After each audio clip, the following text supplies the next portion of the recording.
नमस्कार दोस्तों, स्वागत है आप सभी का हमारे channel the mystical beyond science में। दोस्तों, एक बार महर्षि नारद को यह अहंकार हो गया था कि वही भगवान श्री हरि विष्णु के सबसे बड़े भक्त है। भगवान विष्णु का उनसे बड़ा भक्त तीनों लोकों में कोई नहीं है। महर्षि नारद अपनी इसी अहंकार की मस्ती में एक दिन पृथ्वी पर पहुँचे। पर जब वह पृथ्वी लोक पर पहुँचे तो उन्हें बड़ा ही आश्चर्य हुआ, क्योंकि पृथ्वी लोक पर हर एक व्यक्ति भगवान विष्णु के अवतार श्री कृष्ण के साथ राधा का ही नाम ले रहा था।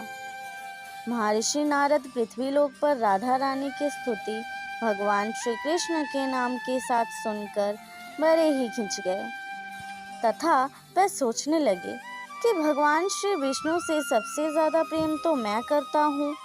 भगवान विष्णु का तो सबसे बड़ा भक्त मैं हूँ। दिन रात उनके ही नाम का गुणगान करते रहता हूँ। इसके बावजूद भी उनके नाम के साथ मेरा नाम जोड़ने के बजाय आखिर क्यों पृथ्वी लोक के इंसान राधा नाम को जोड़ रहे हैं। अपने इस समस्या को लेकर महर्षि नारद मुनि भगवान श्री कृष्ण के पास गए, परंतु जब वे भगवान श्री कृष्ण के पास पहुँचे तो उन्होंने देखा कि भगवान श्री कृष्ण तो अस्वस्थ है तथा वह सर की पीड़ा से करा रहे हैं। भगवान श्री कृष्ण को इस हालात में देखकर महर्षि नारद का दिल द्रवित हो उठा तथा उन्होंने भगवान श्री कृष्ण से कहा कि भगवान, आप मुझे तुरंत बताइए कि मैं किस प्रकार आपकी इस पीड़ा को दूर कर सकता हूँ। यदि इसके लिए मुझे अपने प्राणों का त्याग भी करना पड़े तो भी मैं इसमें ज़रा सा भी देरी नहीं करूँगा। तब भगवान श्री कृष्ण महर्षि नारद जी से बोले, आपको मेरे इस पीड़ा के लिए अपने प्राण त्यागने की ज़रूरत नहीं है। मुझे तो यदि कोई मेरा भक्त अपने चरणों का धुला हुआ पानी पिला दे तो मैं इस पीड़ा से मुक्त हो जाऊं। श्री कृष्ण की बात सुनकर महर्षि नारद जी सोचने लगे कि स्वयं पूरे जगत के पालक परमात्मा भगवान श्री कृष्ण को यदि मैं अपने पैरों का धुला हुआ जल पिला दूंगा तो मुझे घोर नरक की प्राप्ति होगी।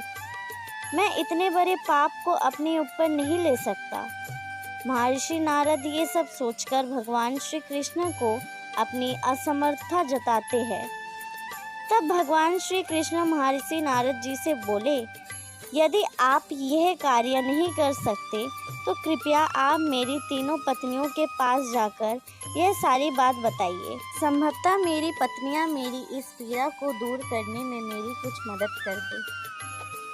श्री कृष्ण की आज्ञा से महर्षि नारद सबसे पहले श्री कृष्ण की सबसे प्रिय पत्नी रुक्मणी के पास गए और उन्हें जाकर सारा वृत्तांत बताया, परंतु रुक्मणी ने भी अपना चरणामृत देने से मना कर दिया।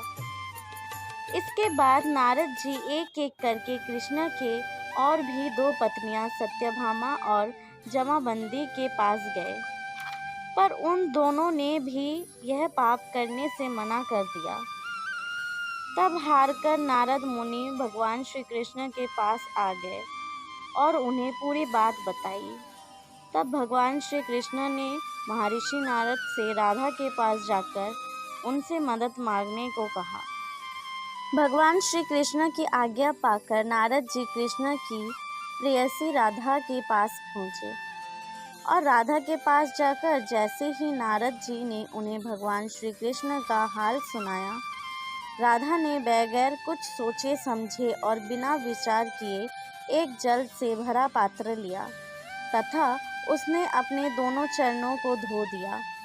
राधा रानी ने अपने पैरों से धुले हुए उस जल के पात्र को महर्षि नारद को पकड़ाते हुए राधा जी नारद से बोली कि मैं जानती हूँ कि मेरे इस कार्य के लिए मुझे रौरव नामक नरक तथा उसी के समान अनेकों नरकों की प्राप्ति होगी, परंतु मैं अपने प्रियतम श्री कृष्ण को होने वाली पीड़ा को बिल्कुल भी सहन नहीं कर सकती।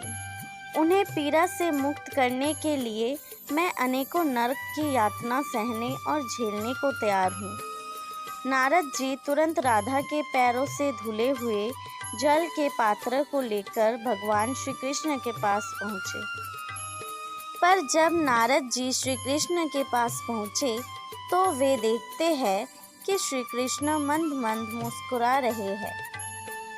तब नारद जी को ज्ञात हो गया कि क्यों पृथ्वी लोक के सभी वासी राधे कृष्ण के प्रेम का स्तुति गान कर रहे हैं।